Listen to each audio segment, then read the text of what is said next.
Welcome to an online learning platform. Myself, Dr. Trusha, Assistant Professor at Kanpat University Institute of Physiotherapy.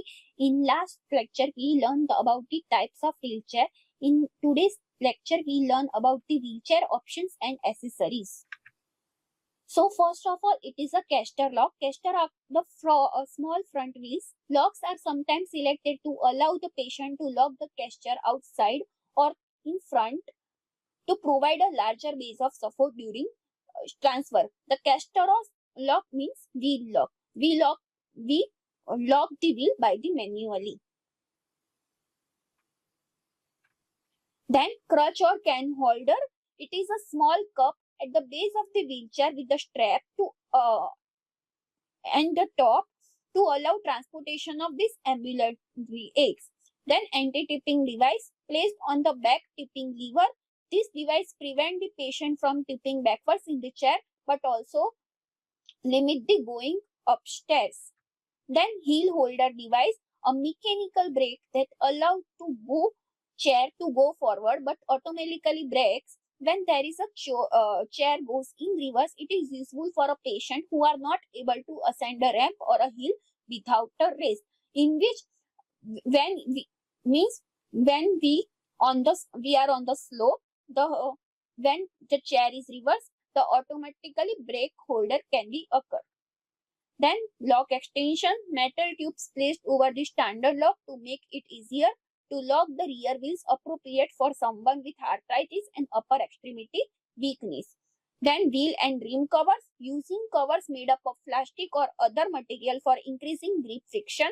It is common for the patient who have a spinal cord injury or a arthritis. The cover is by wheels. Then rim projection, pegs placed vertically, obliquely or horizontally that allow the patient with poor hand function to propel the chair.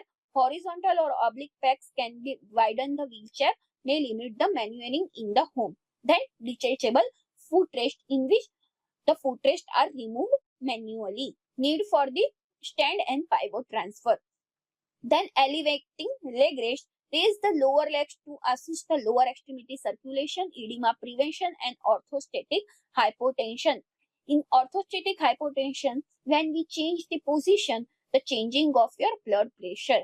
Then removable armrest, need for side transfer. We can remove the armrest manually. Then adductor cushion or pommel, a cushion placed between the knees, try to try and control for adductor spasticity and contracture. Sometimes the entire seat unit is tilted backward 10 to 15 degrees to help control for extensor spasticity or thrusting. Then calf strap, a wide belt extending between the foot plate trays. It prevents backward dragging of foot from the footrest. Then heel strap, it is also perform the same function as calf strap. However, it is molded on each foot plate posteriorly surrounding anatomical heel. Then transfer board, through this piece, it's not attached to the wheelchair. It is a essential equipment for transfer of high level spinal cord injured patient. Then abdominal chest strap or pelvic strap, for the person with the poor trunk balance. To secure him to chair, we secure the abdomen, chest and pelvic by a strap. Then measurement of a wheelchair, we learned about in previous lecture. It is given in the table. Then wheelchair prescription depend upon many factors, that is age, size and weight, disability and prognosis, functional skills, indoor and outdoor use, probability and accessibility, reliability and durability, cosmetic feature, option available, cost and level of acceptance, in which we use and we modify the wheelchair. Then additional consideration, adult standard wheelchair specific includes seat width 18 inches, seat depth 16 inches and seat height 20 inches. Hemi height wheelchairs have decreased the seat height to allow for the propulsion using the unaffected foot. Reclining wheelchair allow intermittent or constant reclining positioning.